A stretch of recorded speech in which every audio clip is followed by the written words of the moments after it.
કોઈએ બહુ મસ્ત વાત કીધી છે કે સુખી થવામાં કોઈ ખર્ચો નથી થતો, પણ તમે કેટલા સુખી છો એ દુનિયાને દેખાવામાં વધારે ખર્ચો થઈ જાય છે.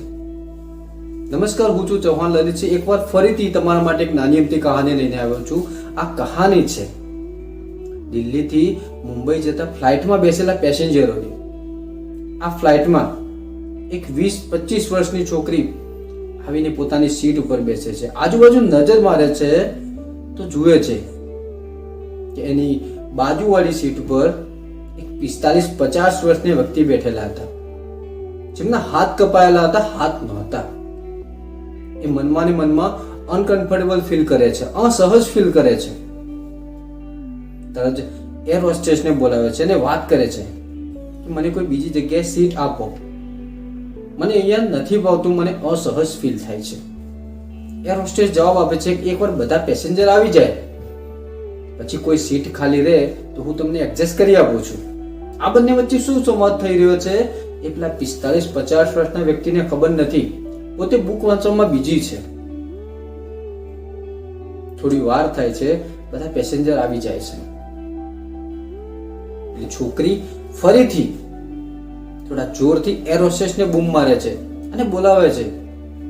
થોડું જોરથી બોલે છે કે મને કોઈ બીજી જગ્યાએ સીટ કરી આપો, મને વ્યક્તિ જોડે નથી ભાવતું, મને અનકમ્ફર્ટેબલ ફીલ થાય છે.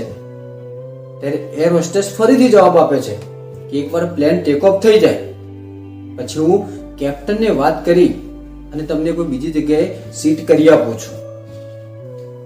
પ્લેન ટેક ઓફ થઈ જાય છે. થોડી વાર પછી એર હોસ્ટેસ કેપ્ટનના કેબિનમાંથી બહાર નીકળે છે અને જોરથી એનાઉન્સ કરે છે કે અમે અમારી એરલાઇન્સની કારકિર્દીમાં પ્રથમવાર કોઈ વ્યક્તિને ઇકોનોમીમાંથી બિઝનેસ ક્લાસમાં સીટ આપવા માટે જઈ રહ્યા છીએ. ત્યાં તો પેલી છોકરી મનમાં ને મનમાં ખુશ થઈ જાય છે. એને તો મનમાં એ જ હતું કે મારું જ નામ હશે, મારું જ નામ આવશે, મને જ ઇકોનોમીમાંથી બિઝનેસ ક્લાસમાં બેસવાની સીટ મળશે.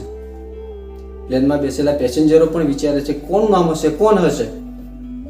ત્યાં તો એર હોસ્ટેસ પેલી છોકરી જોડે જઈ અને ઊભી રહે છે અને એની બાજુની સીટ ઉપર બેઠેલા 45-50 વર્ષના વ્યક્તિ સામે આંગળી કરીને કહે છે આ વ્યક્તિ છે જેને અમે ઇકોનોમીમાંથી બિઝનેસ ક્લાસમાં સીટ આપવા માટે જઈ રહ્યા છીએ. હવે ત્યારે એર હોસ્ટેસ જવાબ આપે છે કે જ્યારે અમે એરપોર્ટ ઉપર પૂછપરછ કરીને આ વ્યક્તિ વિશે માહિતી લીધી તો અમને જાણવા મળ્યું કે પોતે રિયલ લાઈફના હીરો છે, પોતે ભારતીય સેનાના, ઇન્ડિયન આર્મીના એક્સ સર્વિસમેન છે, માજી સૈનિક છે. ત્યાં તો આખા પ્લેનમાં ભારત માતા કે જય હિન્દ, જય ભારતના નારા લાગવા માટે છે.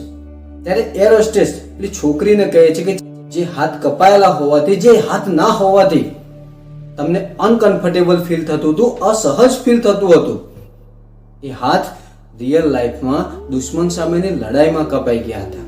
એટલા માટે જ કહેવાય છે કે આપણામાંથી વધારે લોકો સીરત ઉપર ધ્યાન નથી આપતા, પણ સુરત ઉપર વધારે ધ્યાન આપે છે. લોકોની નીતિ, લોકોની ઈમાનદારી, લોકોની પ્રતિભા ઉપર ધ્યાન આપો. અને આપણે ભારતની જે દરેક સેના છે, દરેક સેનાના જવાનોનું સન્માન કરવું એ આપણું કર્તવ્ય છે.